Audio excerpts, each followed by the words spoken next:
햇살이 따스한 봄날입니다.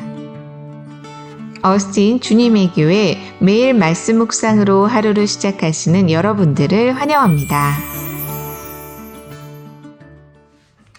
네, 매일 말씀 묵상 오늘 우리에게 주시는 하나님 말씀은 사무엘하 13장 37절부터 39절까지 석절만 읽도록 하겠습니다. 13장 37절부터 39절입니다. 읽겠습니다. 시작. 압살롬은 도망하여 그술왕 암미울의 아들 달메에게로 갔고 다윗은 날마다 그의 아들로 말미암아 슬퍼하니라. 압살롬이 도망하여 그술로 가서 거기에 산지 3년이라. 다윗 왕의 마음이 압살롬을 향하여 간절하니 암논은 이미 죽었으므로 왕이 위로를 받았음이더라. 아멘. 네, 우리는 어제 그제 본문을 통해서 다윗의 맏아들 암논이 또 다른 다윗의 아들 압살롬의 누이 동생인 다말을 성적으로 범하는 모습을 보았습니다. 성적으로 이복 누이 동생을 범한 것도 잘못된 일일진데 이 암논은 다말과의 동침을 한 이후에 다말을 내쫓아 버립니다. 다말을 사랑해서 끙끙 앓던 사람이 갑자기 다말이 싫어져서는 내쫓아 버리는 비윤리적인 모습까지 보여주고 있는 것이죠. 다윗은 온 이스라엘의 왕이 된 상태입니다. 그리고 주변국으로부터도 아주 자유로운 상황입니다. 이제 다윗이 고민하는 것은 한 가지입니다. 어떻게 하면 자신의 왕조를 건강하게 유지할까라는 이 고민뿐이죠. 이러한 고민 속에 당연히 다윗의 마음에는 장자 암논이 그 뒤를 이을 사람으로 여겨졌을 것입니다. 이러한 이유로 다윗은 암논이 압살롬의 누이 동생이자 암논에게도 이복 누이 동생인 다말을 성적으로 범한 이 비윤리적인 잘못을 알고도 묵인하고 넘어갔습니다. 암논에게도 물론 잘못이 있지만 이 부분을 묵인하고 넘어간 다윗의 행동도 그리 옳은 행동은 아닙니다. 그러자 다말의 오빠 압살롬이 나서게 되죠. 자신의 여동생을 욕보인 것에 대한 분노도 있었겠지만 다윗의 장자인 암논을 제거할 수 있는 좋은 빌미가 되기도 합니다.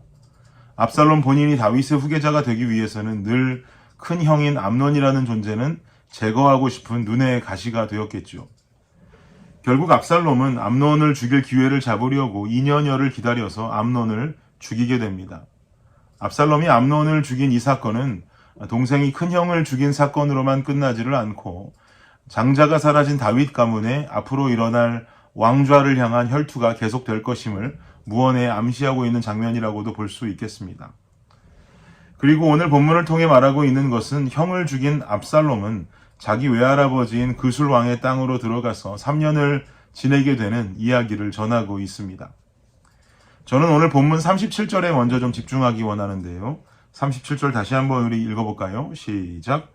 압살롬은 도망하여 그술 왕 암미울의 아들 달메에게로 갔고 다윗은 날마다 그의 아들로 말미암아 슬퍼하니라.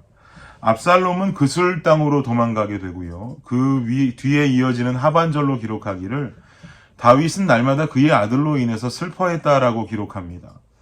여기서 말하는 그의 아들은 죽은 암논인지 아니면 도망간 압살롬인지 알 길은 없습니다. 학자들도 저마다의 의견이 갈립니다. 그러나 중요한 것은 여기서 말하는 아들이 암논인지 압살롬인지가 중요한 것이 아닙니다. 암논이나 압살롬이나 모두 다윗의 아들들이고 지금은 다윗의 곁을 떠났다는 것 자체가 중요합니다. 무슨 말이냐? 암논은 죽었습니다.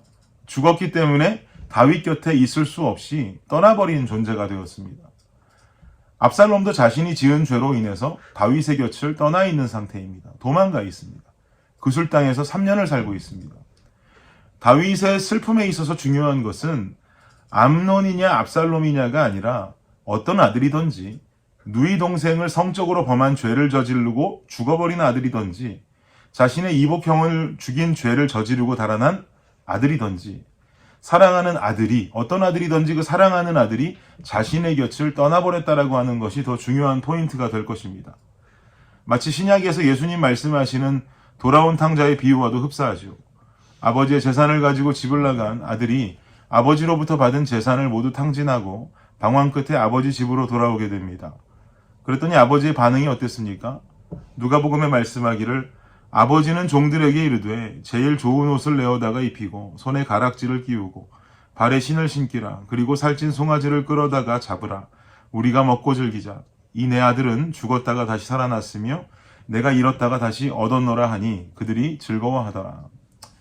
아들은 아버지께 자신을 더 이상 아들이라고 여기지 말아달라고 말합니다. 그렇지만 아버지의 반응은 전혀 다르죠. 제일 좋은 옷을 꺼내다 입히고 손에는 가락지를 끼우고 발에는 신을 신기고 송아지를 잡아서 잔치를 벌입니다.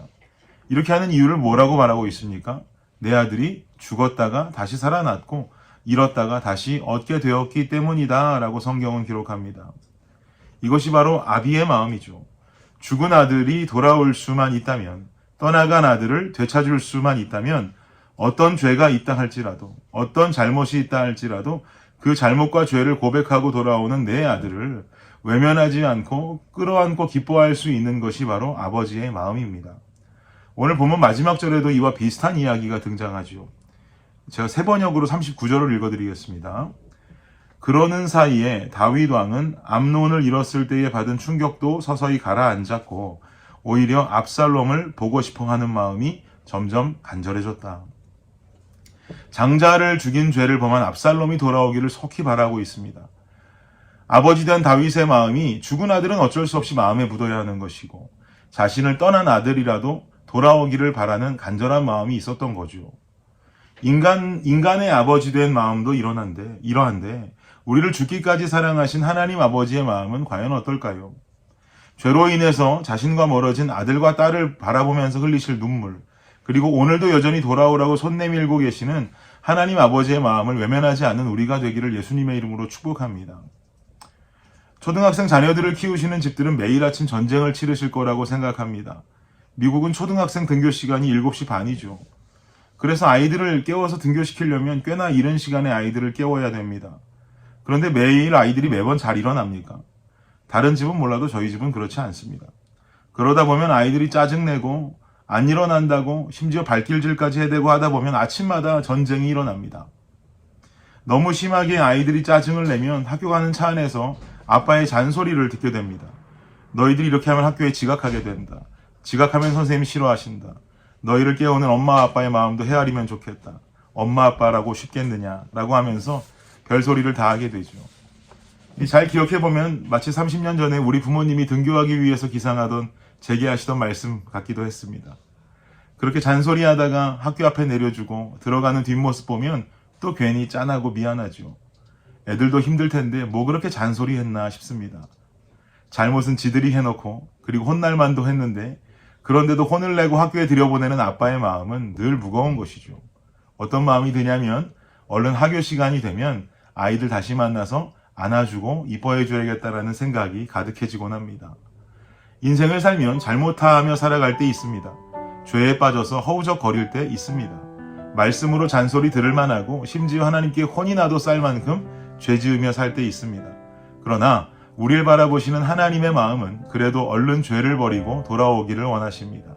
친밀해지기를 원하십니다. 안아주기 원하십니다. 사랑하는 여러분, 삶의 죄된 자리에서 돌아서십시오. 우리는 주님 곁을 떠나서 주님과 아주 멀리 떨어져 있는 것 같지만 사실 나를 사랑하시는 주님은 늘 내 곁에 와 계십니다. 돌아서서 주님을 부를 때 곁에 계시는 주님께서 안아주실 수 있는 저와 여러분의 삶이 되시기를 예수님의 이름으로 축복합니다. 기도하겠습니다.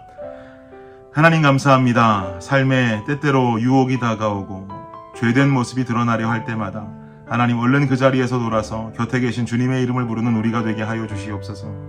그리하여서 죄된 우리가 돌아왔을 때 안아주시고 기뻐하실 주님을 바라보며 오늘 하루도 죄된 자리에서 떠나 주님 곁에 친밀함을 가지고 살아가는 우리가 되게 해주시옵소서. 예수님의 이름으로 기도드립니다. 아멘. 네, 수요일의 기도 제목으로 기도하겠습니다. 첫 번째, 교육부 및 청년 사역을 위해서 기도해 주십시오. 영아, 유아, 초등, 중고등부 교회 학교를 통해 어릴 때부터 복음을 만날 수 있도록, 대학부 청년부 EM 사역을 통해서 영적 부흥이 일어나도록. 두 번째는요, 구역 예배 위해서 기도해 주십시오. 구역장들이 예배를 성령 충만함으로 인도하도록, 구역장들이 섬김을 통해 각 개인이 은혜와 복을 받도록 기도해 주시기 바랍니다. 마지막으로 선교사님들을 위해서 기도하실 때 네팔의 윤성철 선교사님, 터키의 하상욱 선교사님, 캄보디아의 빈태국 선교사님의 사역을 위해서 함께 기도해 주시기를 바랍니다. 기도합니다.